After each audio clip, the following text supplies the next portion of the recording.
Welcome to my hunting journey, where I am sharing my journey learning to hunt as an adult to inspire and help others start hunting.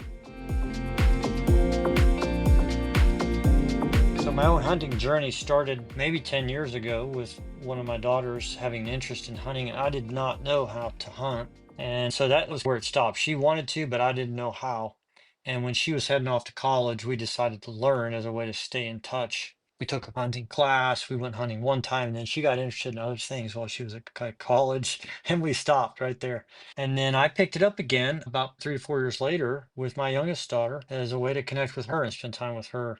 And since then, I've hunted quite a lot, not compared to other people, and have learned some basics, had some success. I've hunted squirrel, dove, turkey, and deer, and had some success with each. Nothing huge, but some basics. So, anyway, as I was doing that, I really enjoyed it, and I wanted to share what I was doing with other people because it's not so easy to get started as a hunter, as an adult, that is, without a family member like your dad teaching you while you're growing up. So I really wanted to share the journey with others to inspire and help them. So that brings me to today. I began writing a newsletter about my hunting, and a friend of mine that I work with was interested and he wanted to try to learn how to hunt. He had started taking a hunting class and had stalled out. So we decided, let's help him get to his first successful hunt, and let's make a podcast. Let's share through a podcast with others that journey. I'm not going to be an expert on hunting. I know just a little bit more than my friend, and I'm going to try to just walk next to him and help him as best as I can get to his goal. So that's just a really quick idea about my hunting journey, the newsletter, and now a podcast, and a little bit about myself. So my friend is here with us today. His name is Raj, and I'd like to let him introduce himself. Raj, how's it going? Hey Todd, good evening. How are you? Good. Thanks for the intro, Todd. So, as you rightly said, I am Rajesh Kumar Mudumala, and you can call me Raj. I just wanted to tell you what led an interest towards my hunting. Way back in India, I had a hobby like I used to only play cricket, but I did not do much of adventurous stuff. So, I did my engineering and an MBA, but there's not much adventurous stuff that I did. When I'm talking adventurous stuff, something that I can feel good about. So as a result, once I moved to the USA, I see a lot of opportunities here with respect to the adventurous stuff.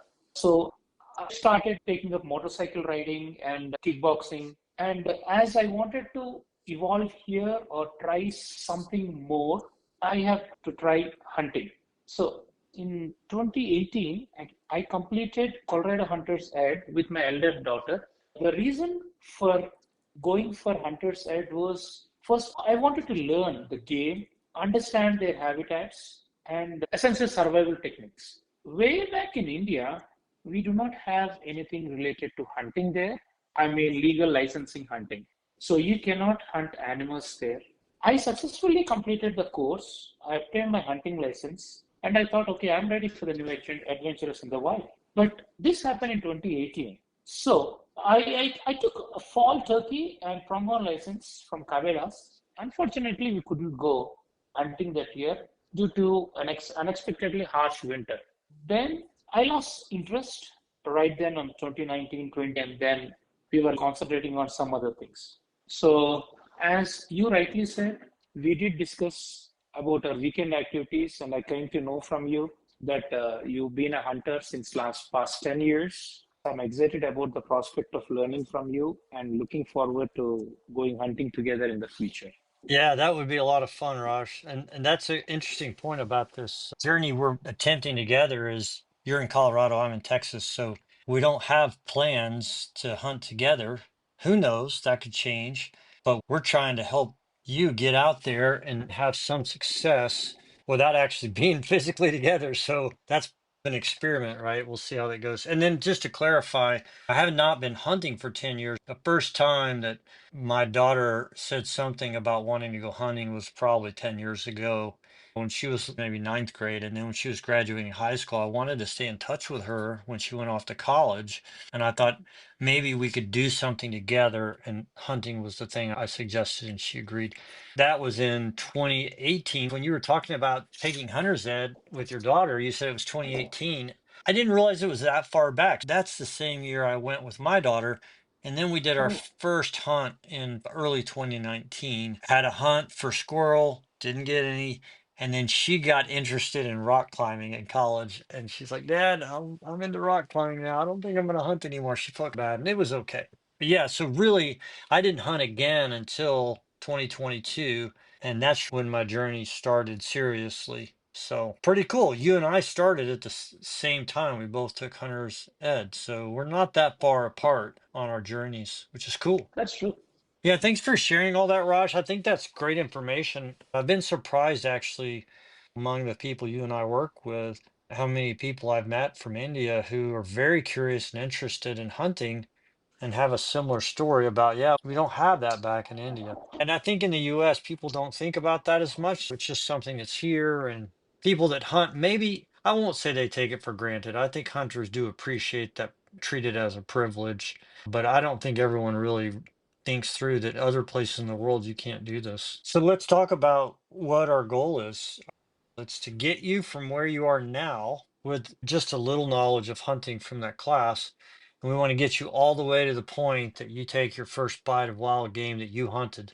And if we can get to that point, it'd be a lot of fun to come back and have that final podcast where we just talk about that meal, right? So Mhm. we don't know how it'll go. We don't know if we'll reach the goal or not. That's part of the adventure. So let's talk about what you're going to hunt. I've shared with you, and for anyone that's read my newsletter, I started out with small game. Not Mhm. everybody does that. And a number of people, when I've shared what I was doing, they would say, you need to hunt deer, go hunt deer. But I did not have the luxury of someone who had been a hunter already and knew how to hunt deer and had all the experience to take me and just give me that experience. Had someone like that, maybe I would have hunted deer first. I really don't know. But because I was doing it myself, DIY, you might call it, and that's why I chose a small game because I didn't want to shoot something and then have a big job to do and a really challenging task. I thought that's just taking on too much to start. So I thought I'll pick something that when I shoot something, then I can easily take care of it. I started with squirrels, and obviously, you can just pick up a squirrel. Now, not everybody loves the idea of hunting a squirrel, right? Some people are like, you do what? But here in the US, if you look at previous generations going back to my grandparents' generation, what I've read is that a lot of people, that's how they learn to hunt with small game like squirrels or rabbits or other types of small game. So that was my rationale, and that plan worked out well for me. That was challenging enough. And then I've slowly worked up from there to bigger things, but still in the early stages of my development. But you seem to like this idea of small game, Raj. Are you still thinking the same Oh, way? yes, the same way. I don't want to, as I said, I wanted to start with small game first and eventually graduate myself into a game I'm comfortable with. The idea that is here, the keyword is hunting. I want to hunt. I want to hunt safe and secure. Start with small game. I need to know how to identify the game, grab the game, and then maybe I'll think about the next steps gradually. Yeah, that's perfect. And I'm telling you, that works so well for me. There's enough challenges too when you think about hunting small game, there was a lot to do. Do I have all the licenses? Figuring out a place to go, when to go, what clothing to wear, what weapon to have, how to shoot the weapon, all these steps. And then you finally go for your first hunt. You're like, do I have everything? You get out there and there's just plenty to figure out. So simplifying the stuff that happens after you shoot, I think is a great approach. So Raj, do you want to talk a little bit about what research you have done?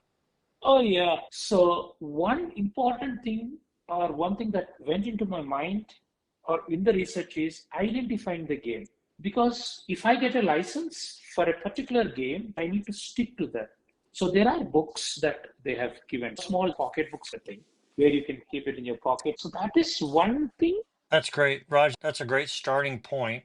And you're right, you have to be able to identify what it is you're hunting and you're targeting that and not anything else so that you're not violating the hunting laws, which is a big deal. Most hunters I talk to have encountered game wardens and they'll check your license and what you've killed, and they're enforcing the rules to make sure the animals are managed properly, right? So everybody's taking them according to rules, and we keep the population healthy. The other great resource, which I know you've looked at, is the Colorado Parks and Wildlife website, and go to the small game Yes. section. I see a good number of different kinds of small game. Number one that stands out to me is what seasons start early in the fall. Some things the season starts later, maybe in November, for example, crow. I Mm-hmm. don't know that I really want to hunt crow, but November 1st, that's getting later in the year. Here's something else. They have some dove hunting. It starts in January. I don't know where this particular game is located, but if you're in the mountains January 1st, that's getting pretty cold. So those stand out to me, those things that start early, starting either October 1st or September 1st. I see rabbit. Mm-hmm. That's an interesting possibility. I see squirrel, another interesting possibility. And what else? They have prairie chickens. I don't even know what those are. The season for grouse starts September 1st and goes for almost 3 months. And it's in the mountains, so you do got to factor that in. But that's a real Mm-hmm. interesting option because my wife and I used to like to watch this show called Alone. It's a really cool Mm-hmm. survival show. And often up in Canada. And we've seen a lot of folks take grouse, and they Mm-hmm. seem surprisingly easy to hunt. If you go watch that show Alone, you'll see what I mean. There's even a guy who would catch the grouse with a long pole with a loop on the end of it, and he would just reach out and grab them. At this stage of learning, I don't need it to be super challenging. So if I know the grouse is easier to shoot, that's definitely something I would factor in. So Right. those stand out to me, the rabbit and the grouse. So, couple of things in the Yeah. small game species, particularly I'm on CPW website, Yeah. Colorado Parks and Wildlife. There is one thing which is called as a dusky grouse, mountain sharp-tailed grouse, and greater sage grouse. There is one more thing in our list, in Colorado's list, which is scaled quail and gambler's quail. Yeah. The quail I've never hunted, but that starts a little later, November 9th. But typically, that's something worth checking into. When I think of quail, I see people hunting them out on the kind of prairie or open areas. In fact, this description says you go east of I-25 and south of I-70. I don't know if there's public land out there. That's something else to check on. As you go east of I-25, I think you're going to see a lot more private land and less public for Mhm. hunting. But who knows? I'm not an expert on Colorado, and that's something you'll have to dig Oh, into. One other yes, thing sir. on that is even if it's all private, make sure and look carefully on the Parks and Wildlife website because in Texas they have a program where the Parks and Wildlife Department works with private landowners and they get permissions. We get a booklet. I look in there and I want to hunt dove, and there's a private landowner who lets you come and hunt dove on certain dates. They have some rules. You just follow those. You do that, and you can go hunt on their privately owned land. I wonder if Colorado has anything like that. I'll have to check it out. When I did this hunter site, that reminds me of they suggesting something called as a waterfowl. That is one thing that they were like mentioning also. Yeah. Wetlands, particularly the wetlands. When you say waterfowl, really one of the most common thing people are talking about there is ducks. Ducks. Yeah, I haven't done any duck hunting yet. I went on a duck hunt and observed, but I haven't done it myself. It looks easier to shoot a duck than a dove. The hunt I went on, there were like three groups. We didn't get to shoot any ducks, but the other group did. They were telling me the ducks come in and when they're landing, that's when they shoot them, so they've slowed down. But that one I think is more complicated. There's a lot of calling. You can look into it and see what you think, but I don't know that I would start there. And the gear, I think it's more expensive. So I would probably steer away from waterfowl at this early stage. And I go with your suggestions. Yeah, again, like I said at the beginning, I'm just a couple years ahead of you, right? I'm not an expert. So with anything I say, feel free to do your own research. And if you have a different thought, let's talk. Oh yeah. Yeah, I did notice too on the Parks and Wildlife site, they have brochures that go into each of those Yep. types of animals. And I think if I'm you, I'm looking at two things, which is type of game and the location. And if you can find a Yes. place to hunt that's within an hour or so of where you live, that's a big Mhm. plus because then you can go multiple times without it being such a big deal. Early in my journey, I found a place like that here in Texas where it was about an hour. I think I counted 17 times I went hunting in the first year. So allowed me to go a bunch of times and go through the whole routine of packing up my gear, driving to the place, getting out of my car, putting my gear on, making sure I have everything, going into the woods, looking for an animal, coming back, driving home. So that whole process, repeating it over and over, I found that to be helpful. And I got to see the woods and the creatures in a lot of different conditions, right? Temperature, wind, rain, etc. And each time you have new things that's going to stimulate your learning. Okay. That was probably, I don't know if that was too much information, No, no. Raj. So I think that would be the main thing is like try to hone in, see if you can find a type of game and a location that's gonna be really good for you, or maybe even get a few possibilities. And you can send those to me at any point, and I'll look at them, and we can communicate back and forth. And when we come back on the podcast again, anyone that's listening to this journey, we can catch them up on any work we've done offline. Yeah, sure. All right, man. It's pretty cool. I have one question. As I said, one thing is identifying the game and identifying the game at that particular location we are supposed to hunt. So the second part, when we are going to that location, say there is one they give by the numbers because I have the brochures with me. They'll give me the number like 105. They give me a location. So how to identify? Is there any equipment or a technology item that I need to buy to identify You're talking the about they give you location a wise? hunting unit, like 105 is a hunting unit, Yes. and you want to know where that is? I wanted to be sure that I'm there at that location at Mm. 105. Yeah, we can get into that more. There's two parts that I think of initially. One is there's getting there in your car to that location. In Texas, some of the places I go, there's a lot of maps that show trailheads, locations where you park and you can access that unit or that area. I would expect Colorado Parks and Wildlife has something similar. So that's one Oh part of it yeah, it's is there sort should of be. getting to that trailhead where you can park and get out and then walk into the unit. Once you head into the unit, you're no longer navigating with roads as much. You're used to that kind of navigation with a map, and there are a lot of ways to do that. But once you set out on foot into the woods, it changes.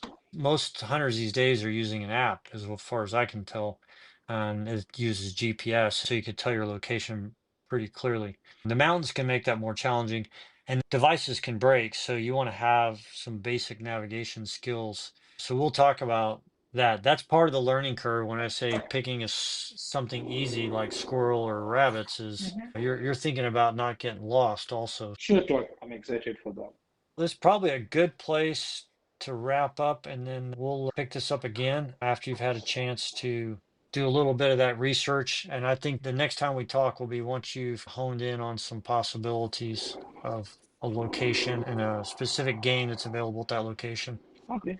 Yeah. And once you've done that, then we'll start talking and thinking about when can you go to that location and just check it out and do some scouting. We'll start figuring that out next, is what I'm thinking. Okay, Todd. Yeah.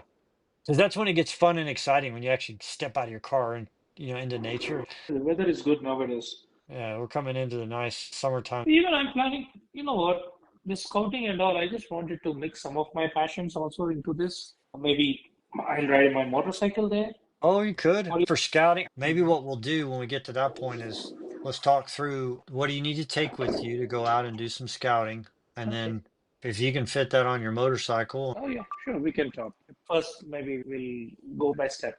get a few options, two or three options that we can look at within an hour of where you are would be ideal. If that's not possible, then you'll have to expand that circle a little bit. All right, Raj, it's good to chat. Nice to visit tonight. Thanks, Todd. You bet. And before we wrap up, I want to say just a few things about this podcast. This first season, podcasting on my hunting journey is going to be this journey with Raj. And once we finish that journey, we'll wrap up this season. Beyond that, I don't know if I'll do more podcasting. I'm going to wait and see. So this is season one, and it is Raj's journey to learn how to hunt as an adult. Alrighty then, we want to thank those of you listening today and hope you have a great day.